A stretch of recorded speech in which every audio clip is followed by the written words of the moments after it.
No nii, tervist, et mul on siin selja taga on see Volvo 850.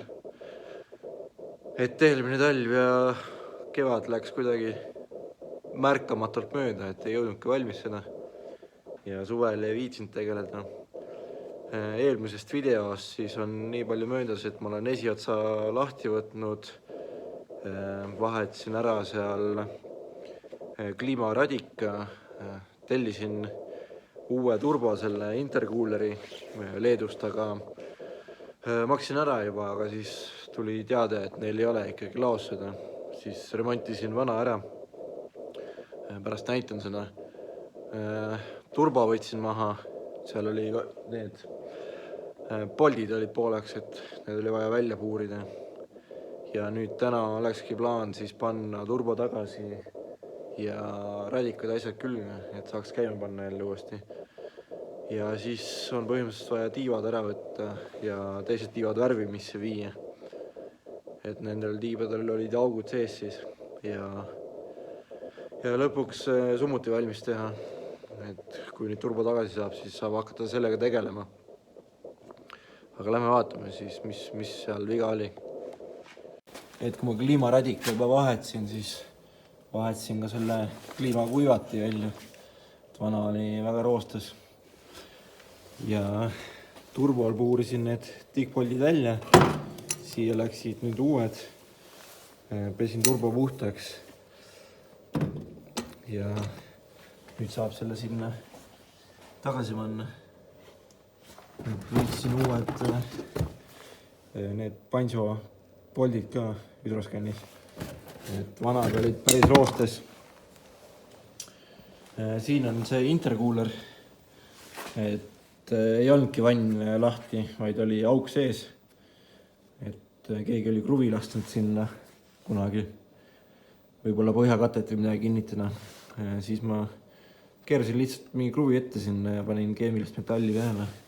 Ja siin kärje sees oli ka väike auk. Aga selle ma panin ka keemilise metalliga kinni. Survestasin ära maas 2 barriga ja hetkel peab nagu.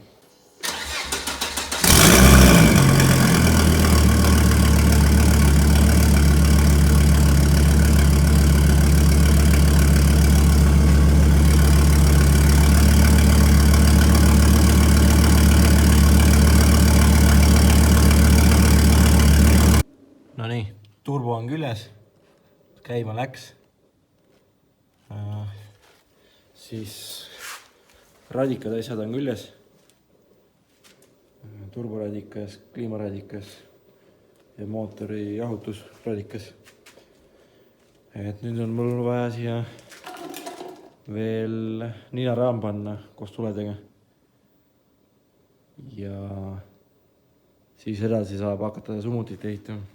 No nii, Volvo summuti valmis siis. Et sportkatalüsaator. Siin keskel on Magnaflow 2,5-tolline pütt. Tagasilla ja ülemineku juures on, proovin paremini saada, on veebänd ühendus ja lõpus siis selline ots. Ja mul on siin väike õlileke oli ka, need tihendid vahetasin ära, aga sellest polnud kasu, et need õlijahutitorud ise ka lekivad. Et ma sain siit kohaliku Volvo mehe käest sellise pimeda, et läheb siia ette, et hetkel on see õlijahutisüsteem siis vahelt väljas. Et ma teen selle ka veel ära enne ülevaatusel minekut. Muidu ei saa jälle läbi, kui tilgub seal.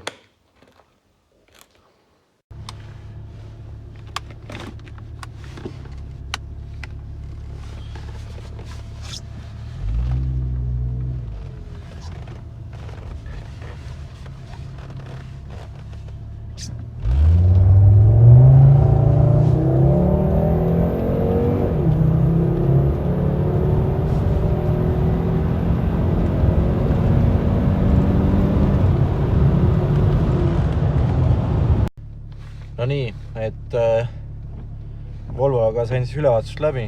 et läks vähe kiireks, et mul teine auto siin läks katki. Et käigu hästi rikke on seal väike, et see igapäeva sõidub küll nagu. Et saigi kiiruga see Volvo valmis tehtud, et tiibasid ei jõudnud värvida. Aga paar päeva olen nüüd sõitnud sellega siin. Tundub suht vaikne subuti ja uued talverehvid said alla. Ja nüüd arvatavasti panen ka müüki selle auto. Et plaan on siin üks buss soetada endale. Võt, aga esialgu panen vist niisama ja siis proovin võib-olla oksjonil ka. Et moeklikist võtsin ka siia, võitsin siukse oksjoni, et sain mingi Hiina maki siia sisse, et saab Bluetoothiga ühendada tagurduskaamerad, asjad ja mirror linki saab ka teha, et mingi videosid vaadata või asju. Et selleks korraks on siis kõik, et vaatame, mis järgmine kord teha on.